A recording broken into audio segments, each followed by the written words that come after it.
Hi, thanks for joining me tonight, and thank you for Peak for hosting this webinar. Today I'm going to talk about protecting pollinators as a community. And my name is Kaitlin Haase. I'm the Southwest Pollinator Conservation Specialist for the Xerces Society for Invertebrate Conservation. I'm based in Santa Fe, New Mexico, and I've got my email down here if you want to reach out to me. But first, let's get started. So before I begin, I just want to thank the many people and organizations that make our work possible. We are a member-supported nonprofit, and I want to thank all of you who choose to be members of the Xerces Society and donate. And I also want to thank the Carol Petrie Foundation for supporting our Southwest program and a lot of our urban conservation and pesticide program work. And if you aren't familiar with the Xerces Society, we are an international organization dedicated to the conservation of invertebrates and their habitat. We have staff in regional offices throughout the United States, and New Mexico was just added to that list last year.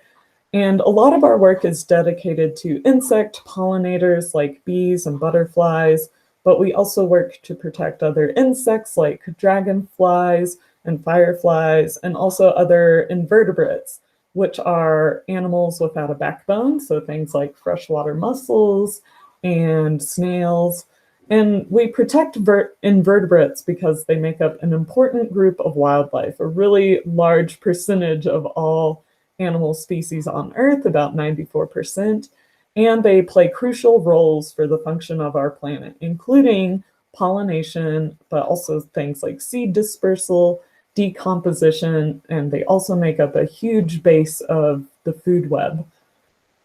And if you're wondering, our name Xerces, where did we come up with that name? This butterfly on the left here, this is a Xerces blue butterfly, and it was a butterfly species found in the sand dune habitats of the San Francisco Bay Area. And with the development there and the destruction of those sand dunes, this butterfly was one of the first insect species in North America to go extinct because of human development. So in naming ourselves Xerces after this butterfly, we are honoring that species and dedicating ourselves to protecting this group of wildlife, which is often overlooked in conservation. We use restoration, research, education, outreach, and advocacy to further our mission of invertebrate conservation. And we have programs in a variety of settings, such as pollinators and agricultural biodiversity, endangered species and aquatic invertebrates. We have a pesticide program and an emerging urban conservation program. And a big part of our urban conservation work is the Bee City USA initiative, and also its sister initiative, Bee Campus USA. These initiatives bring communities together to sustain native pollinators, in particular, the more than 3,600 species of native bees in this country. And communities commit to increase the abundance of native plants, provide nest sites, and reduce pesticide use.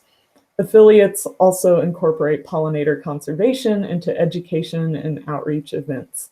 And Bee City USA is for cities, towns, even counties. And the sister initiative, Bee Campus USA, works with college and university campuses. And I'll talk a little bit more about Bee City and requirements to and commitments to become one. But first, to understand why we should create habitat for pollinators, let's talk a little bit about why pollinators are so important. Some plants, like grasses and oak trees, are pollinated by wind, but most plants, more than 85% of flowering plants, require an animal to move their pollen. And these pollen-moving creatures are called pollinators, and they include some vertebrates, animals with backbones like hummingbirds and bats, but the vast majority of pollination is done by insects like bees and butterflies. And since pollinators are essential for so many plants to reproduce, they help maintain populations of wild plants and help produce the seeds and fruits of those plants that are major sources of food for wildlife. And the pollinators themselves are critical to the diets of many wildlife species. So those caterpillars of butterflies and moths, the bees, all of those insects are eaten by many different wildlife species, including birds, bears, bats, lots of different mammals, fish, and even other insects are eating these pollinator insects. And another interesting thing about pollinator conservation is if we create pollinator habitat, we can also help conserve other wildlife species. So by creating pollinator habitat, by growing native plants and protecting areas from development, we also help habitat needs of other wildlife species. And pollinators are critical to the production to a lot of the food that humans eat too. They are essential to 35% of global crop production, helping farmers produce the food we eat. And to give you a visual of how much pollinators contribute to the food we eat, we partnered with Whole Foods to remove all bee-pollinated crops from their produce department. So here's what their produce department normally looks like. But without bee-pollinated crops, this is what we're left with. The staff took out 52% of produce items normally sold at the store. And this includes things like apples, avocados, eggplant, squash, and this is just the produce section. So pollinators are also needed for the production of things like coffee and chocolate. So we rely on pollinators for feeding us a balanced, nutritious diet, but also for some of our favorite treats like coffee and chocolate. In considering how important pollinators are to feeding the world, it is probably alarming to hear that these animals are in decline. Many insect pollinators, including a variety of native bees and many types of butterflies and moths, are experiencing population declines. And managed honeybees are also experiencing declines too. And research continues to document these losses and the negative impacts on plant communities that depend on animal pollinators. So at a global scale, we're seeing a large decline in pollinator diversity, where an estimated more than 40% of invertebrate pollinators are facing extinction, particularly bees and butterfly species. And in the US, we're seeing declines in diversity, so fewer different species of pollinators are being encountered, and abundance, so where once common species are seen in far fewer numbers. So things like the monarch butterfly, a very common widespread butterfly, is experiencing major declines where about 70% of the eastern population has been lost, and the western population is down to like 0.1% or less of its original population numbers. And many of our bumblebee species are experiencing major declines as well, with about 28% of those species classified as threatened.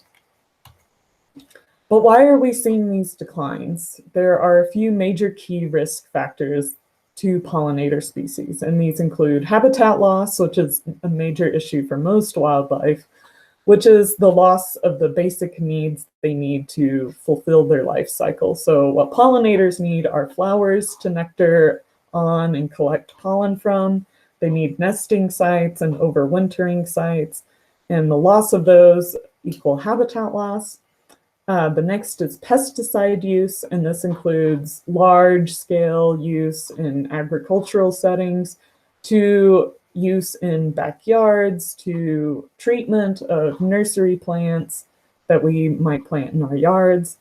The next is disease and non-native species, so movement of things like honeybees to different parts of the country can move disease to our native bee populations. And finally, climate change is especially threatening here in the Southwest and helps exacerbate our habitat loss problems. And many of these causes of decline are impacted by human behavior, which means we're responsible for these pollinator losses, but also that we can change our behavior to help address these issues. And we can address them by conserving and creating new habitat, reducing our reliance on pesticides, reducing risks from managed pollinator species, and in creating habitat by considering climate change, we plan for species and habitat diversity to help address climate change and create resilient habitat. And these efforts must take place at multiple scales. We need big national changes, international changes in the way we produce our food and manage our landscapes. But we can also make small changes at local, even individual scales in our own backyards. So thinking about pollinator conservation as a community and in our local cities and towns, can urban areas support pollinators? The good news is that insects are able to use small patches and partial habitats for nesting and foraging on flowers. So small improvements to habitats can have really dramatic results. So the amount of habitat in our landscapes directly influences insect diversity and abundance. So if we transform the non-habitat spaces of our urban areas, such as converting a rock lawn or turf lawn to a native plant garden, we can really support pollinator populations by reversing that habitat loss and caused by human development and create habitat for many pollinators, and also help reconnect open spaces surrounding our towns and cities and bring green spaces back into our cities that will be more resilient to climate change. And here's just a nice visual of how an urban area can supply the needs of many pollinators with resources distributed across several properties, which really highlights the importance of spreading the word through a community and helping others in your community build habitat for pollinators. So to create habitat for pollinators, let's first learn a little more about the pollinators and what they need to survive. While some bats and birds pollinate flowers here in the Southwest, most movement of pollen between flowers is carried out by insects. And this includes insect pollinators that you probably already know, like bees and butterflies, but also a few other groups like moths, wasps, beetles, and flies. And all of these different insects will visit flowers to feed on nectar, usually, or pollen, but specifically female bees visit flowers to collect pollen to feed their offspring. And because of this, that makes bees the most efficient and important pollinators out of those groups of insects. Because they are actively collecting and transporting pollen, they are much better at moving pollen from flower to flower, helping in that reproduction of those plants.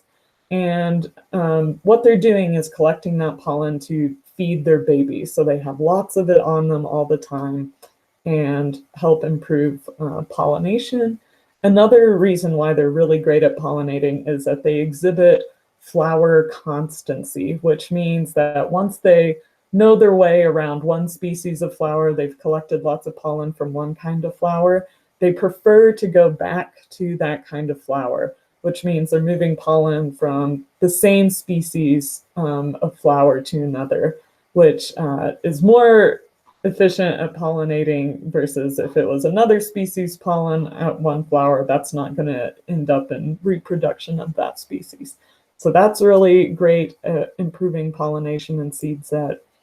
And then they also forage in an area around a nest. So most bees are solitary and are supplying their nest with lots of pollen for their babies to eat. And because they're in one area supplying that nest with lots of pollen, they really concentrate pollination in that one area, really improving seed set and pollination of those plants in the area. And an important distinction to make is that when people think of bees, they usually think of the honeybee. But honeybees are not your typical bee. They are an introduced species that are not native to the US. They were brought to the Americas by colonists from Europe, and they live really different lives than our native bee species. They are social bees with a caste system. They live in these big hives. They make honey and honeycomb, beeswax. That's why lots of people keep them to use honey. They're also used in our agricultural systems and moved around to help improve pollination of things like almonds and many different crops across the US. And they're also perennial, meaning that a hive can live for a few years. And this is just very different than most of our native bee species. So honeybees are kind of like an agricultural species that are kept by humans and are really important to our agricultural production, but they're not a native species, so they're not at threat of extinction like many of our native bee species are. So looking at bees in the US, there are 3,600 species of bees just in the United States. And if you look at this pie chart here, we've got honeybee and bumblebees in this tiny little sliver at the top. So bumblebees might be one that you're also familiar with. They also are social and live in small hives compared to honeybees. And there's about 49 species in the US, and the honeybee is one species.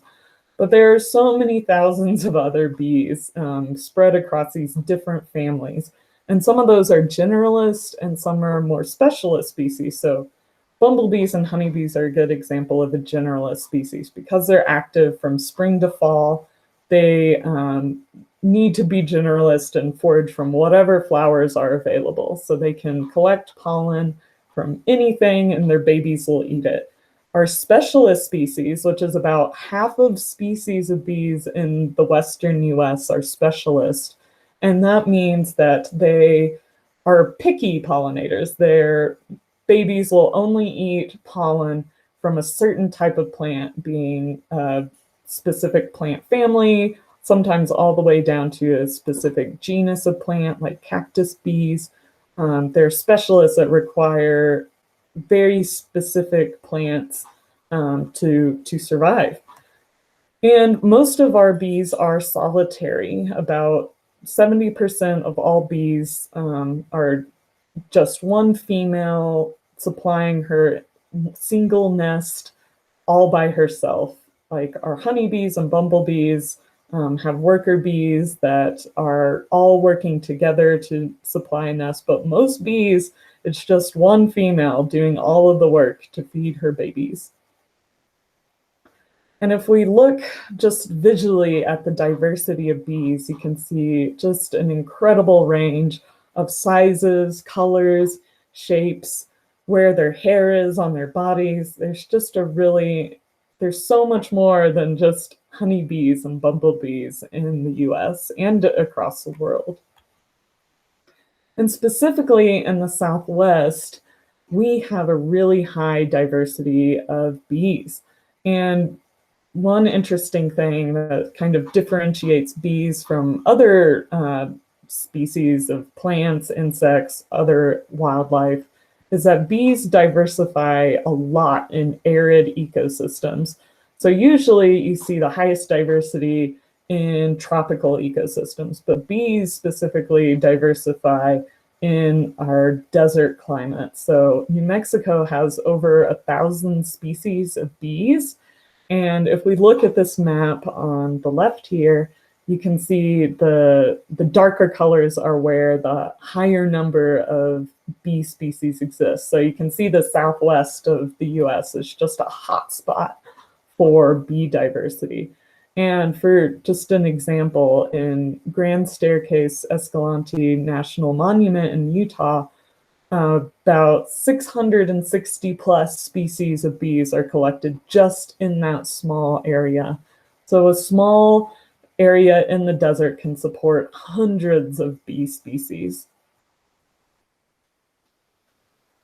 Now, one interesting thing about our native bees is that they have different nesting habits, and most of our bees are ground nesting bees. About 70% of our native bees nest in the ground, where a female will dig a little burrow into the soil, lay her eggs there, and that's where she nests.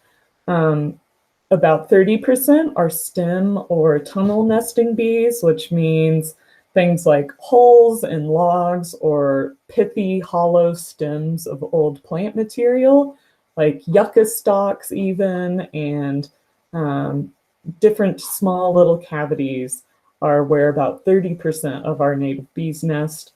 They'll lay an egg and have like a series of little chambers in a stem where they lay eggs and supply those eggs with pollen. That's what the stem and tunnel nesting bees do. And then finally, about 1% are mostly our bumblebees, are social cavity nesting bees. So they have a small hive of a few hundred individuals, and they nest in places like old rodent burrows in the ground, anything that's a little bit bigger of a hole in the ground, usually, maybe old stems. Oops, sorry. So next, I just wanted to show you what the life cycle of a typical solitary bee looks like. And one interesting thing about, depending on the species, some bees are usually active only for about 6 to 8 weeks. And some of those are active in spring, another set of species are active in summer, and then another set are active in fall. So just think about how these different bee species are active at different times of year. So we'll start here at the top. We have a female foraging on a flower. She has emerged from her nest, let's say in spring, and she's collecting pollen from lots of different spring flowering flowers. And she has mated and dug a nest to lay her eggs in. So in that nest, she'll deposit lots of different pollen balls for the eggs that she's laid. And those eggs will hatch and eat that pollen and grow into a bigger bee. Baby, basically, the female usually dies pretty soon after laying her eggs and supplying that nest with pollen. So the female bee has worked really hard in her short adult lifespan, and these eggs are hatching and eating all of that pollen she has supplied. And those larvae of those bees will then pupate into a pupa, this last stage here on the left, which is basically almost an adult bee, but they're in this kind of dormant stage where they're waiting until conditions are right the next year when that bee is active to emerge. And one really cool thing about this stage is that a lot of our bee species can wait in this stage. If it's too dry or too hot that year, they won't emerge. So similar to our plant seeds, they can wait a few years until conditions are right to emerge and start this whole life cycle over again. And just to show you what a life cycle of a bumblebee looks like and how their needs are a little bit different, a hibernating queen will emerge in early spring. So she needs food resources early in spring she needs those energy sources from nectar to go lay her eggs and establish a hive. So she is early in the spring emerging. If you see a big giant bumblebee out in early spring, that's a queen. And then she will lay her eggs in her new hive she's established. And those eggs will hatch and they will be worker female bees collecting pollen for more eggs that the queens will lay. And later in the summer, that hive is reaching its peak. It's got the most bees, it's got males, lots of females. And in the early fall, those males will leave the nest and find new queens to mate with. And those new queens will emerge, mate with males. After those males mate, they die. And those mated queens will go find an overwintering site where they will hibernate and spend the winter. And the queen that established that original colony will die. So they're active from early spring until late fall. So they need flower resources all throughout the year in order to live their entire life cycle. So to create habitat for these pollinators that live lots of different life cycles, we need to keep in mind three main elements, which are food in the form of flowers that provide nectar and pollen, shelter for nesting and overwintering, and safety, so an area free of pesticides and disease. And I'll start by addressing how to select plants to provide food for your pollinator habitat. So whether you are in a low desert, hotter area, or in the mountains, three things to consider when selecting plants for pollinators are continuous bloom from late winter to late fall. So you're supporting the many different bee species that are active from different times of year. Also selecting for a diversity of plants from several plant families. So you're having things from the sunflower family, the pea family. There are different plant families that will support different types of bees. So creating that diversity of plant families will help support a diversity of pollinator species. And finally, selecting things that are native and climate resilient. So you install this habitat and it will last for many years, and selecting native species also ensures that you're selecting plants that are adapted and have evolved with our pollinators of the region. So for selecting plants that provide continuous bloom across seasons, you want to think about how these insects live different lives and how they might be active at different times of year. So thinking about those bumblebees, for instance, that are active from early spring until fall, you want to make sure you have things that are blooming all throughout the year to help support them. So in spring, an example I have here is a three-leaf sumac. A lot of our early flowering shrubs like New Mexico olive, those are really great selections for your early spring emerging insects like bumblebees. Next is Rocky Mountain Penstemon. A lot of our Penstemons are kind of late spring, early summer blooming, and they're a really great choice for a lot of our northern New Mexico areas. Later in summer, a lot of our asters are what's really blooming, but also things like globe mallow is really a great important species for a few specialists and our generalists. And finally, late in fall, you can have things like groundsel, and a lot of asters really in the Southwest are great for late fall.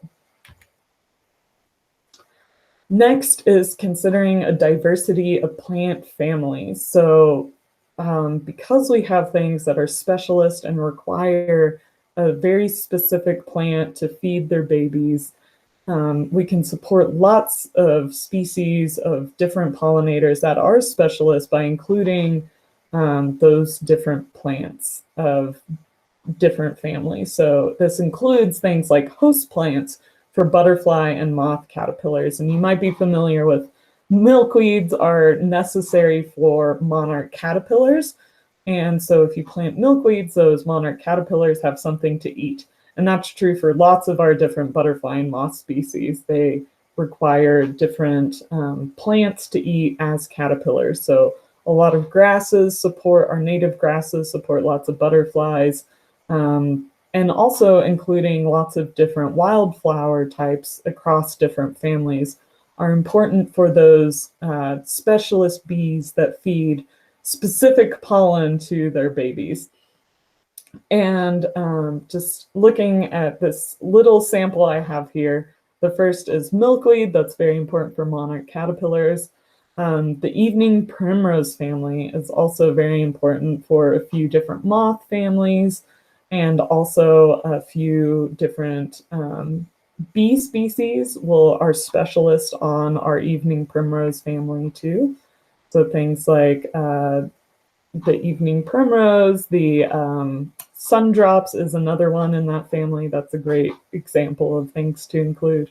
Also the cactus family, Cactaceae, that we have several bees that are specialists just on like things like prickly pear and cholla cacti. So including those can support those species.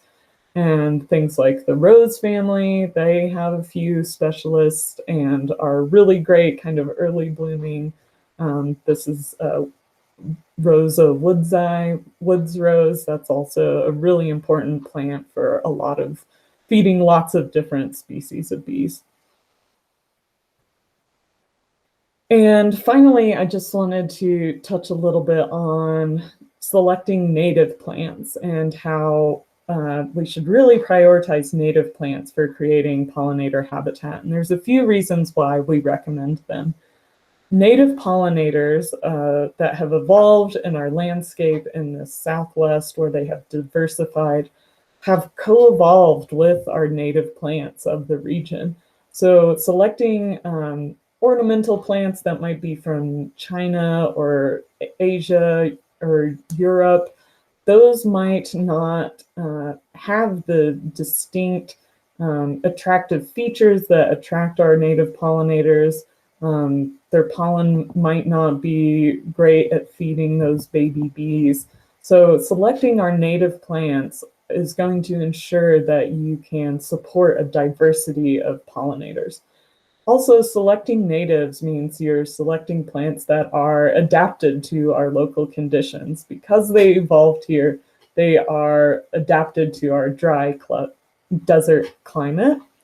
And also another reason is that they can have fewer pest problems because they have evolved with the pests that are native here of this region. They have developed defenses against those pests.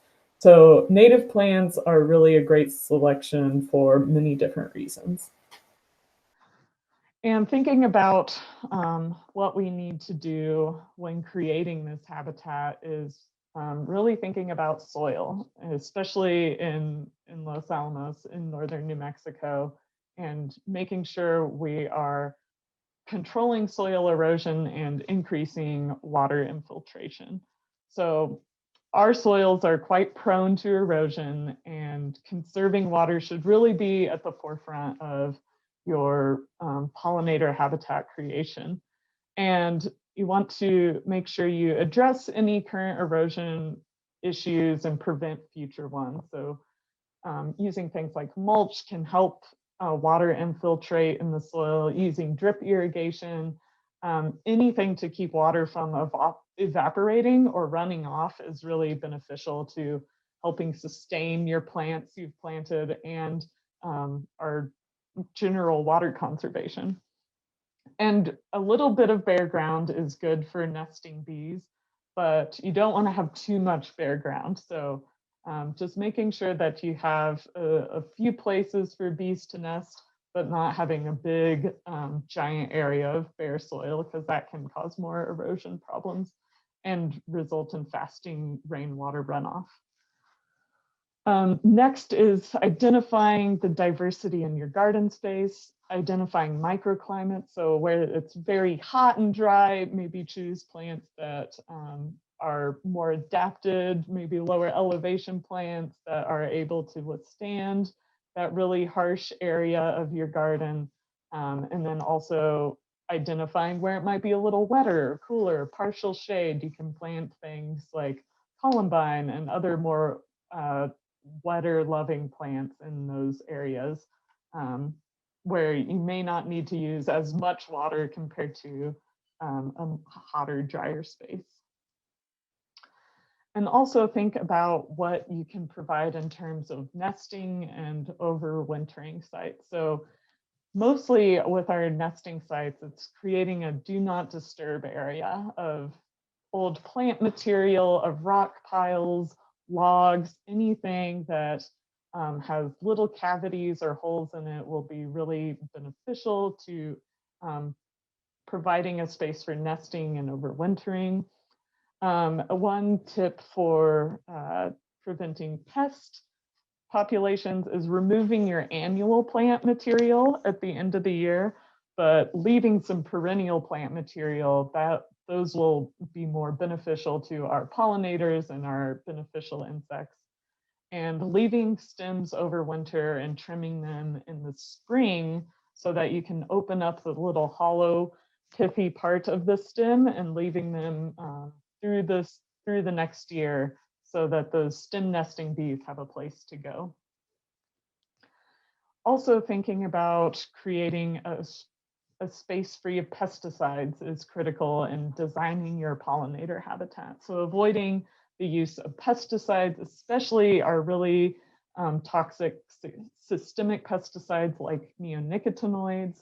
One thing you can think about when you are trying to deal with pests is, can you tolerate some damage? Is it really destructive to your plant, or can it withstand a little bit of caterpillars munching on it, or is your plant not going to make it?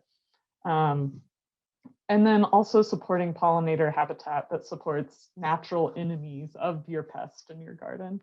And this is all part of using IPM practices, or integrated pest management, where you really take a systematic approach to identifying your pest, changing or preventing how your plants could be affected, and using pesticides as an absolute last resort. And I also just want to mention that we really have an obsession with rock lawns and turf lawns and having these really clean lines and aesthetics in our landscaping. But these things really provide little to nothing in the way of habitat, and they can, for grass, use a lot of water. And for rocks, that just water doesn't usually infiltrate and evaporates right off of the rocks. So if we really want to conserve water and help it infiltrate into our soil, rock lawns, grass lawns, not great. So considering replacing lawns or this rock mulch with landscaped areas or drought tolerant ground cover is going to be much more beneficial to a lot more species than a rock lawn. But if you can't say no to your lawn, you can allow to grow some clover or some other little flowering weeds to grow in your lawn that can provide really great low maintenance foraging habitat. And reducing the amount of times you mow is also really helpful for providing a few more resources just for a few more weeks for a few bees. And if you're concerned about how your yard might look and how your neighbors might think about it, you can let them know. Show them with signage that you are spreading the word about pollinator habitat. This is why your yard might look a little unmanicured, but it's definitely possible to have a pollinator habitat yard with a manicured look by creating clean edges with maybe a rock border or a grass border. Anything like that can help you kind of maintain a nice aesthetic look in your yard. But where can we create habitat? We can do it in things as small as planters on your porch, all the way to our big public spaces like libraries, trails, medians along roads, commercial property landscaping. There's just an abundant amount of places where we have some open green space that we could choose to provide habitat for pollinators versus something like rock mulch. So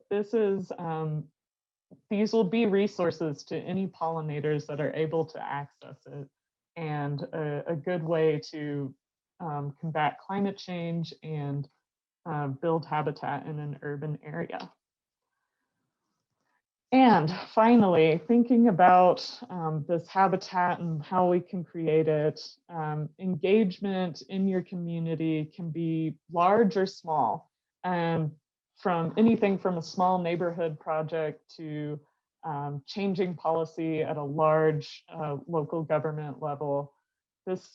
These resolutions are doable. And in changing our communities to be more pollinator friendly, to include these different habitat elements in our urban landscape, this can give you an identity of being bee safe and be positive in your community. So taking this action can give you an identity to be proud of, being sustainable and valuing the land you inhabit and showing commitment to stewarding that land.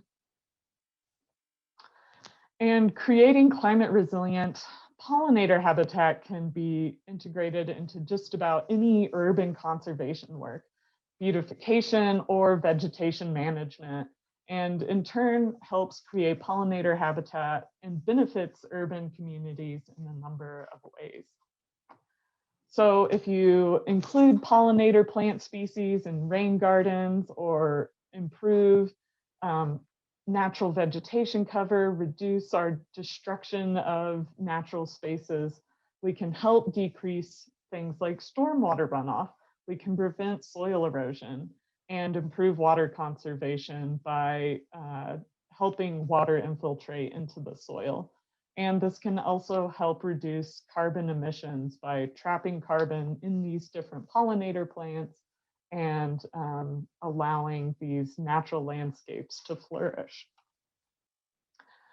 And if we want to create pollinator habitat in the form of drought-tolerant native trees and shrubs, we can help regulate temperatures, and this can also help improve property values, improve aesthetics, and give us a very needed resource in the Southwest is shade.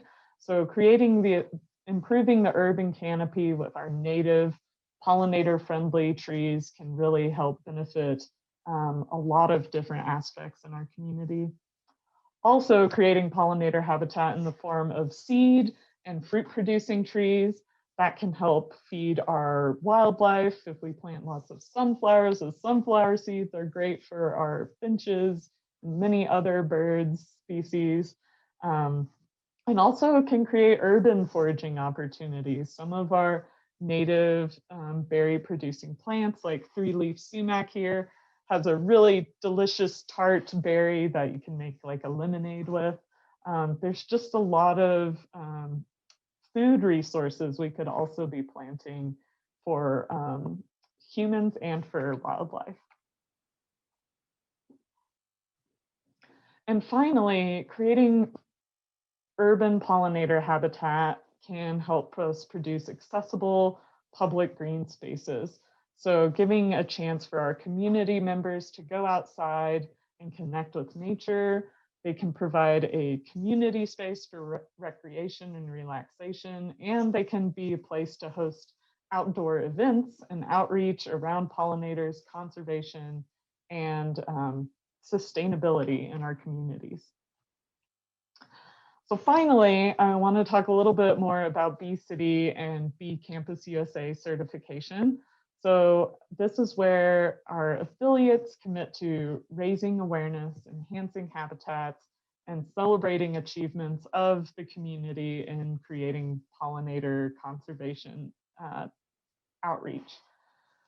And a Bee City committee is formed from grassroots leaders, city officials, and local experts.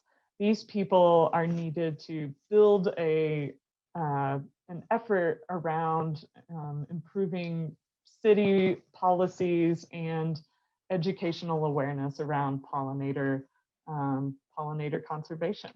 So looking at our current Bee City USA and Bee Campus USA affiliates, New Mexico has a couple. Santa Fe just became one this past year. Albuquerque has been an affiliate for 3 years, I think. And yeah, the Southwest, you can see here, is a little not super populated densely with no campuses really in the southern Southwest. And we have a couple cities in New Mexico. So seeing a few more affiliates here would be really great. And looking at our Bee City USA, what it takes to become an affiliate, cities make a variety of commitments. And these commitments are laid out in a resolution adopted by City Council. And a draft resolution is available on the Bee City USA website. You can find the Santa Fe Bee City resolution online, and most other affiliates resolutions are online if you need a template and want to see how other people have done it. So a city must establish a committee first, which is responsible for carrying out the Bee City USA commitments and integrating Bee City activities into the broader community. And they can be nested within a local government group like Parks and Rec or a local nonprofit organization. And a city staff member acts as a liaison between the city and the Bee City Committee. And the committee should include people who are excited about pollinator conservation, maybe one of you, and can play a role in meeting the program's commitments. And the committee also must have a chair and a co-chair. So that's just some structure to how this affiliation Bee City committee is structured. And usually a committee contains folks like city staff, maybe Parks and Rec staff, some engaged citizens, and local experts in the community. Next, bee cities commit to creating and enhancing pollinator habitat on public and private land. And this includes planting native pollinator-friendly plants, helping reduce or eliminating the use of pesticides. Quite a few affiliates have completely reduced the use or eliminated pesticide use in their cities from city government use, and creating natural nesting areas. And the first few years of affiliation with Bee City USA, affiliates create an integrated pest management plan. And this plan outlines appropriate uses of pesticides and a plan for using alternatives to pesticides to control pests. And the Xerces Society has a variety of resources that can help cities develop this plan. There's lots of great examples online of other cities' plans. So I'm not sure if Los Alamos has one or not, but this is something that the city must adopt as a pesticide use reduction.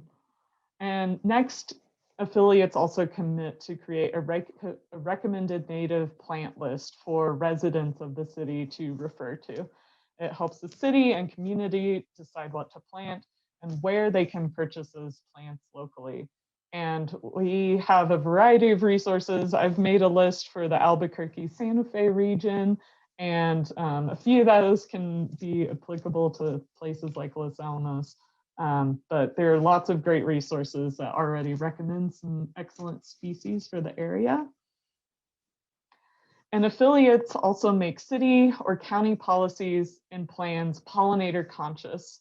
And this can include policies and plans relating to planting, pesticide reduction, even things like reducing light pollution is important for things like our moth pollinators.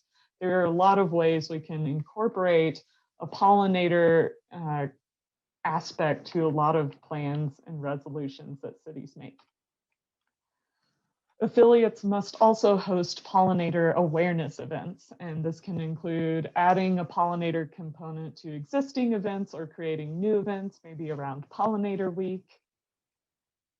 And affiliates must also acknowledge their affiliation with signs and an online presence. And Xerces provides the artwork for the signs, and the cities worked with local sign makers to get those signs made. Usually the Bee City website is hosted on the city's website, not always though. And cities must annually apply for renewal and report on the previous year's activities. And renewal applications are due at the end of February each year once an affiliate has been certified for a full calendar year. And these reports allow Bee City USA to make sure affiliates are completing their commitments and also allow affiliates to share their exciting work they're doing. So here's an example of the first few pages of a renewal report from Decatur, Georgia. And you can review all the reports on the Bee City USA website. And these reports just, they're wonderful. I highly recommend checking them out, seeing what other bee cities have done to make events happen, change policy in their cities. It's a really great source of information to see what other people are doing and come up with new ideas. Affiliates also pay an initial application fee and annual renewal fee scaled to their population size. And this fee helps Bee City USA run the program and provide affiliates with the support they need through advice and resources. So by becoming an affiliate of Bee City, by becoming an affiliate of Bee City USA, you help ensure the survival of pollinators like bees and butterflies that are crucial to the health of our environment. You can help build local community, locally and nationally, through bringing your city together around a positive shared cause, connecting communities across the country that have made the same commitment. You can improve local food production and raise community awareness of how our food grows. You can support local businesses, including native plant nurseries and pollinator-friendly landscaping. You can help address pest problems with fewer pesticides using integrated pest management and help heighten awareness of biological diversity. And affiliates also receive support from the Xerces Society. So affiliates can contact Xerces staff anytime to get advice from pollinator experts across the country. And you have lots of resources from Xerces, like our guidelines, fact sheets, webinars, and newsletters. So in order to apply, cities must form a committee, sign an online application, receive approval from the highest elected official, adopt the resolution through city council, and pay an application fee. Applicants do not need to already have achieved all of these commitments before applying. The application is essentially a pledge to commit to these commitments before the first renewal is due.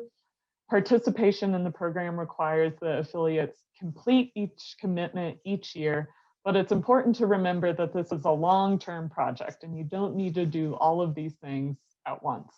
And the number of outreach events hosted, habitat areas planted, signs displayed should fit with the committee's capacity and interest. And to be successful, a long-term initiative of the city and shape that the city's involvement takes should be determined by the committee and community. So if you're interested, please visit bcityusa.org and learn more. And if you're interested in more pollinator information from Xerces, you can visit our website. We've got lots of different web pages on different topics. We have several books where you can learn more about these, how to attract pollinators and what to garden for. We have lots of fact sheets and guidelines to download. Our YouTube channel has lots of webinars recorded there. You can connect with us on Facebook, Twitter, and Instagram. And thank you for joining us. If you have more questions, if you want to ask me anything specifically, you can email me at kaitlin.haase@xerces.org. And with that, I will gladly take any questions. And thanks again for joining us. Awesome. Yes. That was fantastic. I am super pumped about making Los Alamos a bee city. It is my goal for the next year or so. But we're going to turn it over to the audience right now. Does anyone have any questions about anything Kaitlin said? We'll just give it a second.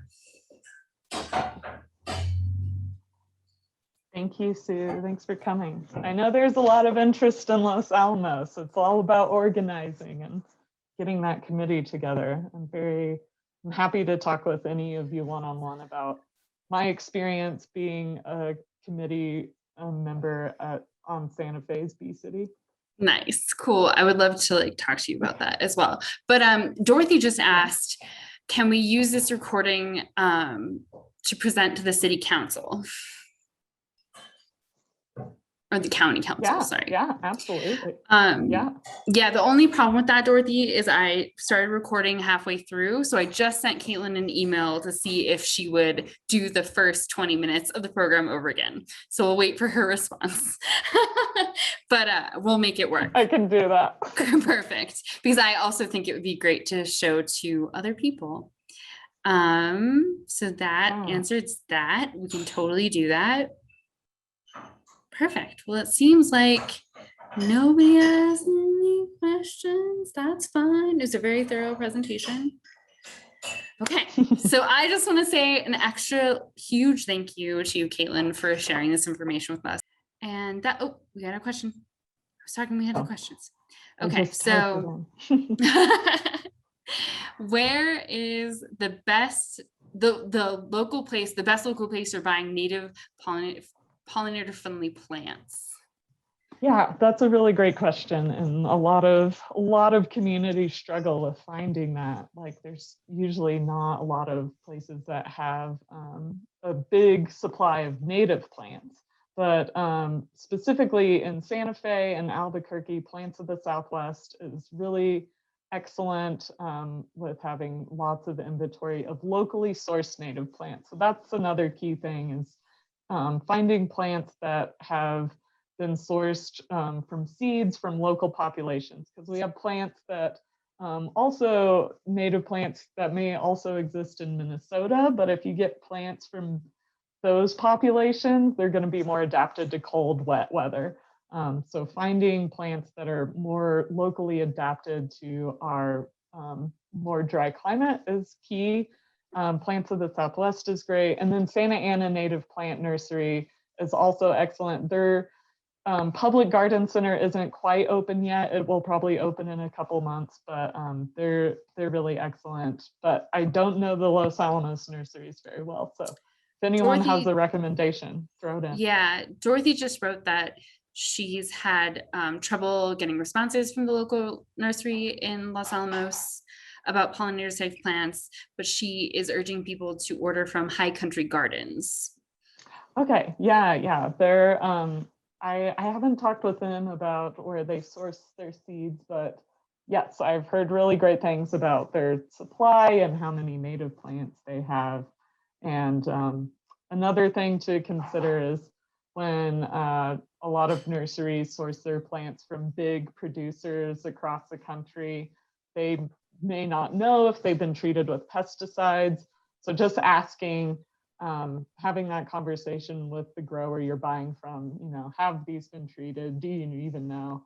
That's one thing you can do to help reduce exposure of pollinators to pesticides in those nursery grown plants. Awesome. Yeah. And thank you for that suggestion, Dorothy. We appreciate it. Yeah. Thanks, Dorothy. Good to see you, or know you're here. And then, yeah, that is true. I can answer that one, but you can too, I think. She says she heard that Lowe's and Walmart committed to neonic-free plants, but she doesn't know how to verify that. Yeah, so neonics are one version of systemic pesticide, and systemic pesticides are ones that pick up the pesticide and it circulates through the whole plant. So it can be usually found in the roots, the leaves, the pollen of the flowers. So neonics are a really bad one, but there are lots of others. So just having neonic free means, maybe it's neonic free, but you might have some other pesticides that could be harmful to caterpillars and bees and butterflies. So yeah. Awesome. One good step from Lowe's and Walmart to not do that, but it is one good step. It's true. Yeah. Step in the right direction. Yeah. Well, awesome. Sweet. That looks like the end of our questions. Again, Kaitlin's email is on the screen still right now if you would like to email her. And yeah, thank you everyone for joining us this evening. Again, that was an awesome talk, Kaitlin. Thank you so much. And everyone have a great evening, okay? I hope we can make Los Alamos a bee city.